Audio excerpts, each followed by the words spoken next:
Bonsoir à tous, bonsoir à toutes. Nous sommes heureux de nous retrouver dans notre réunion de prière.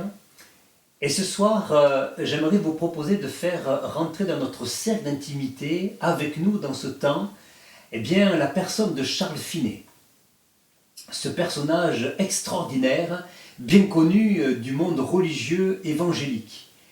Mais peut-être pour vous qui ne le connaissez pas ou qui le connaissez peu, je vous propose pendant un instant de faire un petit peu plus connaissance avec lui. Alors Charles Finet est né en 1792 au Connecticut, aux USA. Et ce n'est qu'à l'âge de 26 ans, alors qu'il commençait des études de droit pour devenir avocat, ce n'est qu'à cet âge-là qu'il fut mis en contact avec le message de l'Évangile. Mais dans ce contact-là, son cœur n'a pas été totalement gagné, il manquait une dimension. Et un dimanche, en 1821, à l'âge de 29 ans, quelques années après, il fut touché par le Saint-Esprit et prit la résolution de donner véritablement son cœur au Seigneur. Et là, le Saint-Esprit va lui parler et il va lui dire deux choses qui ont interpellé le cœur de Charles. Pourquoi attends-tu? Essaies-tu de faire toi-même ton salut? Il comprend que le salut en Jésus-Christ, à ce moment-là, il doit être parfaitement accompli en Jésus.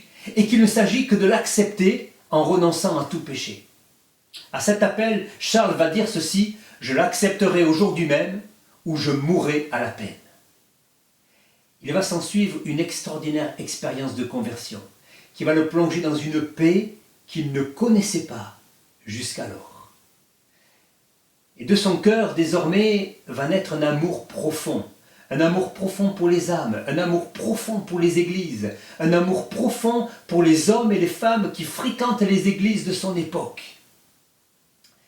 Et c'est en 1824 qu'il est diplômé en théologie avec les félicitations du jury, alors qu'il n'a jamais mis les pieds dans cette grande institut de théologie. Désormais, toutes les églises presbytériennes de son pays lui sont ouvertes et chacune désire avoir Charles Finet comme pasteur.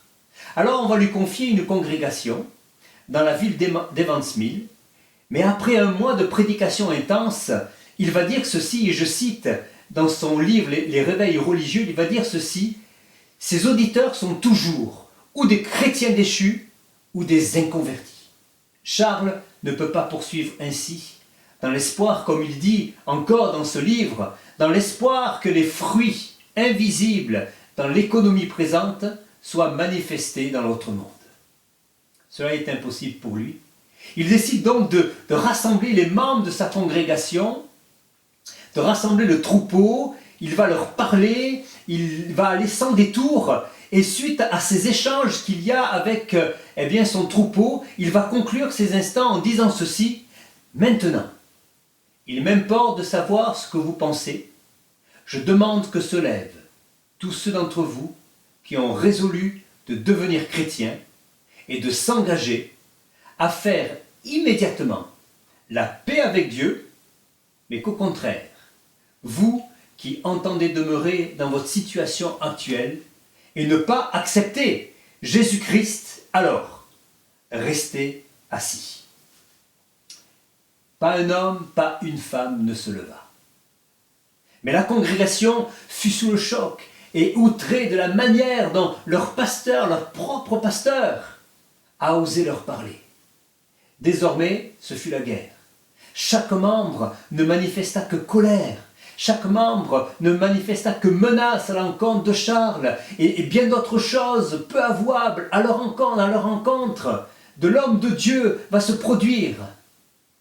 Mais à cause de tout cela, les propos, les actions, les manières de faire, la santé de Charles, va se dégrader. Il devint fragile, il fut épuisé et à bout de force.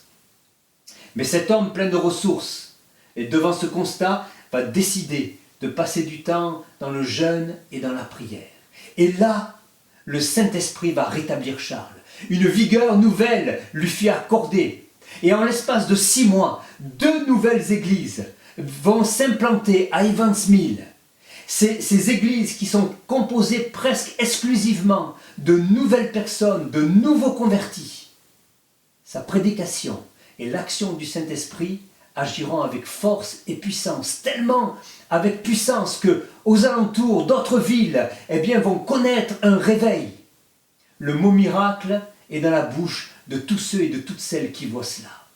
Dès lors, Charles Finet ne cesse de proclamer le message de l'Évangile, désirant de tout son cœur voir des âmes faire la paix avec Dieu et véritablement faire une rencontre avec le Seigneur, et que ceux qui se disent chrétiens, qui sont là, reviennent à la réalité de la foi, à une foi agissante et puissante.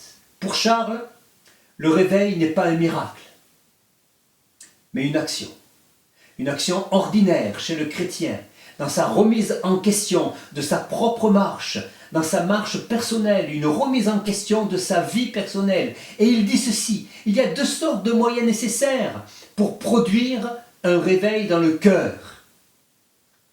La vérité qui agit sur les hommes et la prière qui agit sur Dieu. La parole de Dieu et la puissance de la prière. Mes frères et mes sœurs, alors que nous sommes chacun dans nos demeures, en raison de ce confinement obligé mais aussi nécessaire, profitons pour nous laisser instruire par la vérité de la parole de Dieu. Et laissons cette parole être arrosée par la prière, notre prière. Peut-être alors que la portion de nous-mêmes qui serait en sommeil viendra être réveillée par la puissante main de notre Seigneur. En réponse à la réception de la parole de Dieu et en réponse à la prière.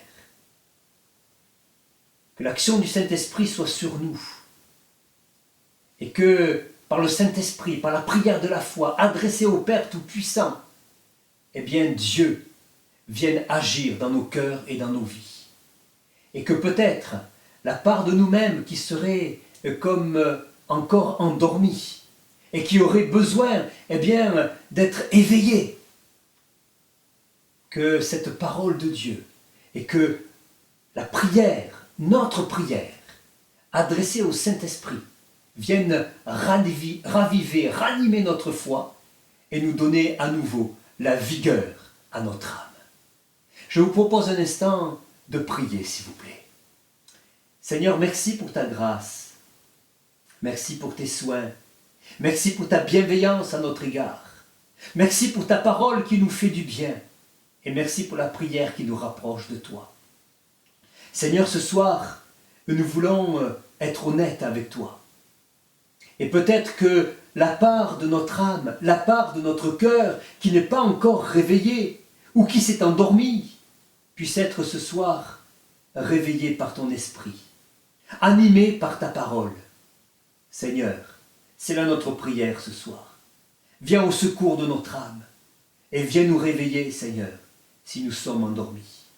Merci pour ton œuvre et merci pour ton soutien, Seigneur. Amen. Je vous invite désormais, à l'issue de ces quelques paroles, je vous invite à prendre du temps dans la prière, chez vous, avec votre conjoint, peut-être avec vos enfants, peut-être là où vous êtes, tout seul peut-être, à prendre ce temps dans la prière et à réclamer le secours de Dieu si besoin est. Et que peut-être la part de vous-même qui serait endormie, qui se serait endormie, puisse trouver secours au travers de la parole de Dieu et au travers de la prière. Que le Saint-Esprit vous bénisse ce soir, que le nom de Dieu s'attache à votre personne et que vous puissiez trouver secours auprès de lui. Que le nom du Seigneur soit béni, allez dans la paix et que le Seigneur vous accorde sa grâce. À très bientôt et bonne soirée. Merci.